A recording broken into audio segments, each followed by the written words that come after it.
Mentioned, we are now going to hear Dr. Pentland.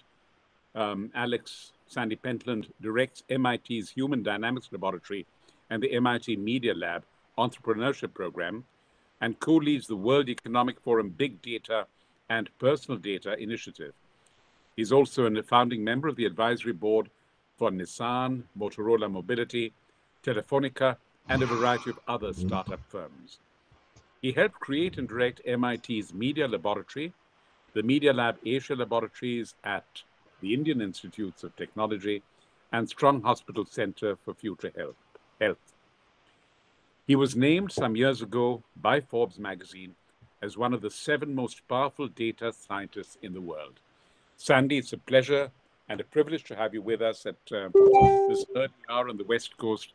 Thank you. The floor is yours. Thank you very much. Can you see the slide that I shared? Yes.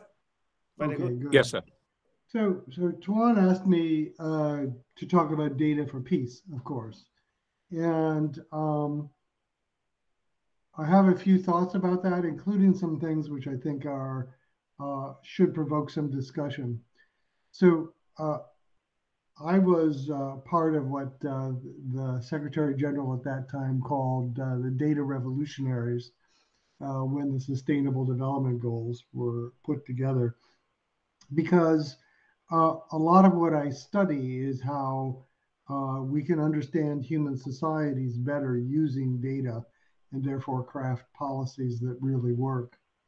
And a lot of the focus that we have is in taking the 2-century-old idea of census data and augmenting it to have richer census data. So the census data is something that it's hard to appreciate, but any sort of modern management of society, government, services, depends on knowing where the people are and something about them, and not at the individual level, but at the neighborhood level. But in addition to the physical distribution of people, to be able to really understand society, you need to have a little bit more. You need to know things like where do people work, where do they play. You need to know the connections between people. Again, not at the individual level, but you need to know where there are ghettos and where people are segregated and where they're not. And if you can know those simple things, then you can do amazing things. And this is part of the mission for the UN's Global Partnership for Sustainable Development Data, which I'm on the board of directors of. And what we've shown is that just with this sort of somewhat richer data about community connections, you can identify poverty very quickly, very accurately. You can improve transportation. You can improve public health. COVID was a great example, although a terrible example, of how very simple sorts of data could improve health outcomes rather dramatically. And altogether, what it allowed people to do is to begin thinking about being able to optimize infrastructure and investment in a way that helped people's lives very deeply. So that's the data and accountability aspect of the Sustainable Development Goals.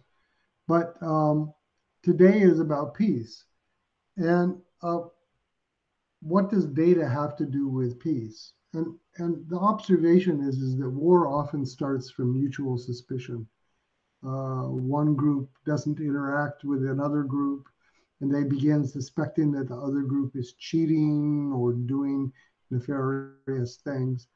And many politicians use this type of suspicion to rally the troops. Indeed, they fan it. And we see this today in Ukraine and Russia. But it's a story that's as old as mankind. Using ignorance of the other side in order to fan the passions that eventually lead to war.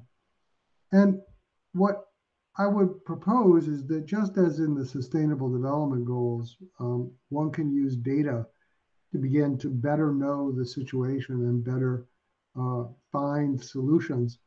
But the same type of thing is possible about peace and suspicion and that whole process of mutual armament. And in fact, this is the psychological part of the Nuclear Strategic Arms Treaty, which has kept nuclear arms at bay for the last 70 years. So the question then, of course, is does this work more generally? When you talk about, for instance, the Strategic Arms Treaty or any of the other sort of treaty, they have verification elements. But these seem very technical and very concrete. And war starts from social processes, from populations becoming very suspicious about each other. And I want to show an experiment that we did that I think directly addresses this.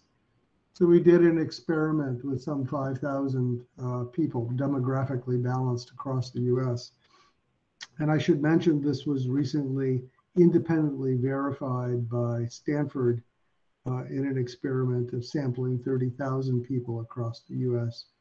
And what we found was that this notion of mutual suspicion is indeed something that is driving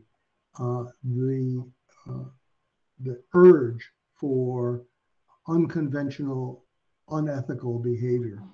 So in the United States, most people on the left, that's this top graph, believe that the people on the right are more extreme, more interested in subverting democracy. They're really engaged in a culture war. But the truth is very different. If you actually go and you sample in a scientific way what people on the left believe, very few of them people on the right believe, very few of them are as radical as they're painted. In fact, most are quite moderate and willing to support engagement. And the same is true about the right belief about the left's opinions. The right believes that the left is full of crazies. But the truth is if you actually go and you ask people one-on-one for their actual opinions, they're very much more moderate. And so it's this lack of knowledge of the other side that is driving this notion that the other guys are cheating and we need to take radical action in order to be able to protect ourselves.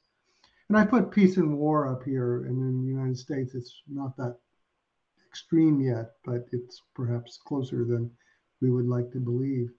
But this is a general psychological process. When people don't interact broadly, they develop suspicions of each other.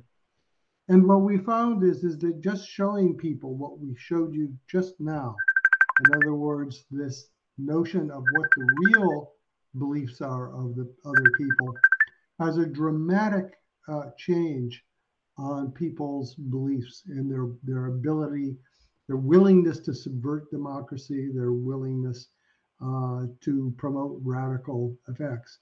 In fact, it's something where perhaps the extreme beliefs, the warlike attitude of each group can be decreased by something on the order of 50%, just by having trusted third-party data.